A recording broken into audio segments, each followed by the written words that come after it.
हमारी भक्ति में सुगंधी नहीं आ सकती। दूसरों को देख करके कलेजा फट रहा है, उनका इतना आदर क्यों, उनका मान क्या इतना है। आजकल तो सत्संग में भी ये पंचायत ज्यादा हो गई है। सत्संग में भी आपस में बनती का, आपस में पड़ती का। महाराज तुम्हारे यहाँ गए, हमारे यहाँ नहीं आए। अरे उनको तो करोड़पति ही चाहिए, हम तो गरीब लोग हैं, हमारे यहाँ कैसे आ जाए। और जहाँ साधुओं को कहीं किसी के धन से कोई मतलब नहीं है। यदि किसी के धन से मतलब होता तो अपने बाप दादाओं का छोड़ के ही क्यों आ जाता। लेकिन ऐसी सब पंचायतें होती हैं, वहाँ आ गए। हमें कोई, अभी मैं कुरुक्षेत्र में था, इतने बढ़िया साधु की वो बुराई करने में लगे हुए थे। हमारे तो गुरु बहुत बड़े वाले हैं, उनको तो धनपति लोग चाहिए, हम तो गरीब लोग हैं, हमारे यहाँ वो कैसे आ सकते। मैंने कहा कि इस महापुरुष का मैं रोज जगते समय नाम का उच्चारण करता हूँ जिसकी तुम आलोचना कर रहे हो। तुम अपने गुरु को नहीं समझ पा रहे हो, तुम अपने भगवान को नहीं समझ पा रहे हो और ऐसे तुम शब्द बोलते हो। तुम्हें पता है कि गुरुजनों की भगवान की बुराई करने से गौ हत्या का पाप लगता है। क्या वो कुछ भी लगे, लेकिन हमारी श्रद्धा नहीं है। मैंने कहा तुम्हारी श्रद्धा नहीं है तो आप आलोचना तो मत कीजिए, आप बुराई तो मत कीजिए। आप मेरे सामने कर रहे हैं, धरती फट जाएगी, मत बोलना किसी के सामने। मैंने उनको समझाया। और बात कितनी थी, बात इतनी थी कि बस वो उनके घर नहीं आए। अब फोन पर कभी बात हुई, हाँ फोन पर तो बहुत बात होती है, बस हमारे घर नहीं आए। उनके यहाँ चले गए। कहाँ चले गए? मेरी बड़ी जीजी के यहाँ चले गए, मेरे यहाँ नहीं आए। मैंने कहा आप वहीं मिल लेते। वहाँ तो मिल लिए, वहाँ तो खूब मिले। कहा ठीक से बोले? हाँ बोले तो इतने थे, पापा ने भी इतना लाड नहीं किया कभी जितना कि गुरुजी ने हमारे ऊपर लाड किया। अब देखो क्या चाहिए बताइए आप। पर वो हमारी जीजी को ज्यादा मानते, हमें उतना नहीं मानते। ये कोई बात है? आजकल तो सत्संग में भी बड़ी बेमनस्सता हो गई। ऐसी स्थितियां खराब हुई हैं भैया, साधुओं का तो जीना बड़ा मुश्किल है, बड़ा मुश्किल है उनका जीना, बहुत मुश्किल। बड़ा आज के युग में तो बड़ा कठिन हो गया। लोग हीन भावना से, एक दूसरी दृष्टि से देखते हैं। कहा गुरुजी आपकी कृपा से पानी बड़ा मीठा निकला है, लेकिन मेरा मन है गुरुदेव नौता स्वीकार कर लो, आप पधारो, आपको नहलाऊंगा और आपको पहले जल पिलाऊंगा, फिर उसे हम अपने काम में लेंगे। गुरुजी ने नौता स्वीकार कर लिया। कहा कल आ जाएंगे 10 बजे। बोल दिया कल आ जाएंगे। रात भर वो सोया नहीं। प्रतीक्षा करने में बड़ा आनंद आता है। कोई माता सबरी की तरह प्रतीक्षा करके तो देख ले, जो भगवान राम की प्रतीक्षा करती रही। गुरुजी बोल करके गए थे, बोल के गए थे बेटी तुझे नहीं जाना पड़ेगा भगवान के पास, स्वयं राम तेरे यहाँ आएंगे। गुरुदेव मतंग ऋषि ने कहा। और वही प्रतीक्षा करती रही, वो इंतजार करती रही।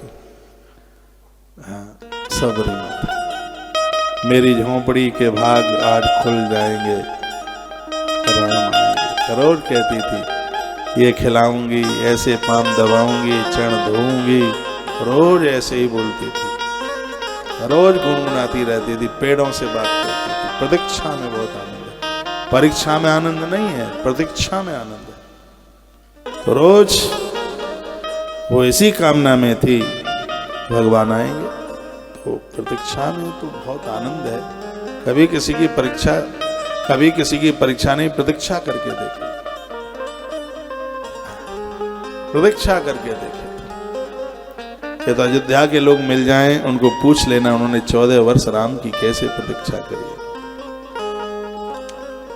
प्रतीक्षा, रात भर गुरुदेव का इंतजार किया गया। सुबह ही 4 बजे कुएं पर पहुंच गया बंदा। तो देखा तो कुएं में से तो दुर्गंध आ रही। अगल बगल के लोगों को पूछा, कहा भैया रात तो यहां सब कुछ ठीक था, ऐसी कोई बात नहीं थी, लेकिन ये कुएं में से दुर्गंध आ रही है, ये क्या हुआ? तो पड़ोसियों ने कहा रात को 2 पिल्ले, पिल्ला जानते हैं, कुतरी का बच्चा, रात को 2 पिल्ले लड़ते लड़ते कुएं में गिर गए। तो लगता है कि उनका शरीर फूल गया है, तो उसमें से दुर्गंध आ रही है। तो मैं बोला कि मेरे गुरुजी 10 बजे आ जाएंगे और क्या करूं, मेरे तो हाथ पांव फूल रहे हैं। तो किसी ने कहा ऐसा कर, कुएं में जो गंदीला पानी है उसको खींच करके बाहर डाल दे। तो बेचारा 4 बजे से पानी खींचा, इत्र भी डाला, लेकिन कुएं की दुर्गंध नहीं गई। 6 घंटा पानी खींचा, दुर्गंध नहीं गई। इतने में गुरुजी अपने टाइम से आ गए। देखा गुरुजी ने चेला तो पानी पानी हो रहा था। जैसे ही गुरुजी, उस समय बैलगाड़ी चलती थी, बैलगाड़ी से गुरुजी उतरे, लम्बा होकर के लेट गया चरणों में। गुरुदेव ने उठाकर अंक में भर लिया। गुरुदेव का लाड़ मिला, इसने अलौकिक रिश्ता है। गुरु और शिष्य का रिश्ता ये अलौकिक है। गुरुदेव का हाथ सिर के ऊपर आ जा, कमाल है। कंठ से लगा लिया और कहा बेटा पानी पानी हो रहा है, क्या बात है?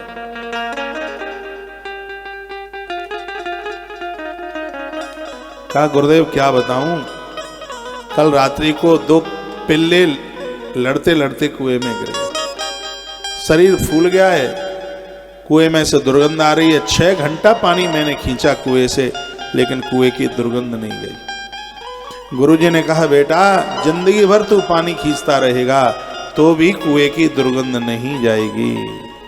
क्यों नहीं जाएगी? इसलिए नहीं जाएगी क्योंकि कुएं में 2 पिल्ले पड़े हैं, पहले पिल्लों को बाहर फेंकेगा तभी कुएं की दुर्गंध जा सकती है। निवेदन करना चाहूंगा, हृदय ही कुआं है, राग द्वेष के पिल्ले जब तक इसमें पड़े रहेंगे तब तक भक्ति में खुशबू आवेगी नहीं। यदि भक्ति में सुगंधी चाहते हो तो राग द्वेष के पिल्लों को उठाकर आज ही बाहर फेंकिए। जो मिला है उसके ऊपर संतुष्ट रहिए। दूसरों की तरक्की को देख करके कुड़िए मत, जलिए मत। भगवान को कहिए प्रभु दुश्मन का भी भला हो। प्रहलाद जी ने श्रीमद् भागवत के 5वें स्कंद में कहा विश्व का कल्याण। ये हमारा भारतीय नारा है जहां हम पूरी दुनिया का भला चाहते हैं, पूरे विश्व का भला चाहते हैं। किसी को देख करके जलन, किसी को देख करके कुड़न ना हो। आप संतुष्ट नहीं हैं और दूसरों को देख देख करके जल रहे हैं तो यही मधु और कैटल है। इनको समाप्त करना बड़ा मुश्किल है। ये समाप्त कहां से होगा? माँ दुर्गा के द्वारा। दुर्गा माँ श्रद्धा का प्रतीक है। जब जीवन में श्रद्धा बढ़ेगी देवों के प्रति, जिंदगी में श्रद्धा बढ़ेगी बड़ों के प्रति, उस समय राग और द्वेष समाप्त हो जाएंगे। इस कथा की थ्योरी ये है, इस कथा का सिद्धांत है। कहानी किस्से के रूप में तो आप भी देवी भागवत ले आएंगे, गीता प्रेस की पढ़ लेंगे, लेकिन उसकी एक थ्योरी है, उसका एक सिद्धांत है, उससे कुछ सीखने को मिलता है। सत्य तो यह इतने बड़े बड़े वक्ता हैं, भगवान ने इतनी बड़ी कृपा करी है, हमें किसी भी वक्ता से कोई जलन नहीं होती। हाँ कभी मन में तो ये आता है कि इनकी इतनी तरक्की हुई है, ये हमारी भी हो सकती है तरक्की। कैसे हो सकती है? हम इनका इतिहास पढ़ें, इन्होंने क्या मेहनत की है, ऐसा मन में आता है। हाँ जो इनको तरक्की मिली है जरूर इन्होंने कोई मेहनत की होगी, कोई काम किया होगा, तो उसको हम करें। ये नहीं है अरे इनकी तरक्की हो रही है, हमारी क्यों नहीं हो रही है, तुम रोते ही रहो, तब तक वो आदमी तो बहुत आगे निकल जाएगा, तब तक तुम रोते ही रहो। ये देखिए कि ये आदमी बढ़ रहा है, क्यों बढ़ रहा है, कैसे बढ़ रहा है, जो उसने किया है। यदि आप कर सकते हैं जरूर कीजिए। तरक्की भी कई तरह की, एक रावण वाली तरक्की है, एक जनक वाली तरक्की है।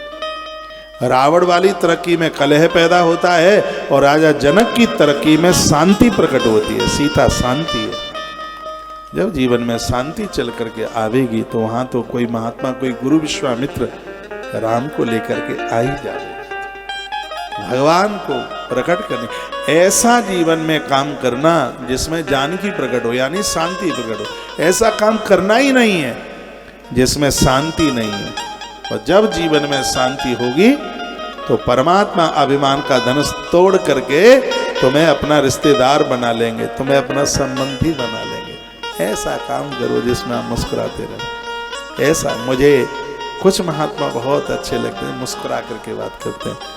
पूज्य सुधांशु जी महाराज बड़े अद्भुत महात्मा है वर्तमान समय के, बहुत अच्छा, उनका प्रवचन सुनने के लायक होता है। पूज्य राजेंद्र दास जी महाराज जी, मलुक पीठ वाले महाराज जी, अभी मेरे जन्मदिन पर गौशाला था। मेरे महाराज श्री जी तो हैं ही, है? वो तो हमारे हैं, उनकी तो क्या बड़ाई करें, अद्भुत है। और भी इस धरती पर बहुत संत हैं, बहुत महापुरुष हैं, बहुत वंदनीय हैं, बहुत पूज्य है, बहुत योग्य है। इन गुरुजनों के, इन संतों को सुना करो, इनको पढ़ा करो, इनकी जीवनी पढ़िए। चैतन्य महाप्रभु को पढ़िए, चैतन्य महाप्रभु को पढ़िए। भक्तमाल ग्रंथ बाजार में मिल जाए तो इसको आप जरूर पढ़िएगा, आनंद हो जाएगा, बहुत आनंद की अनुभूति होगी।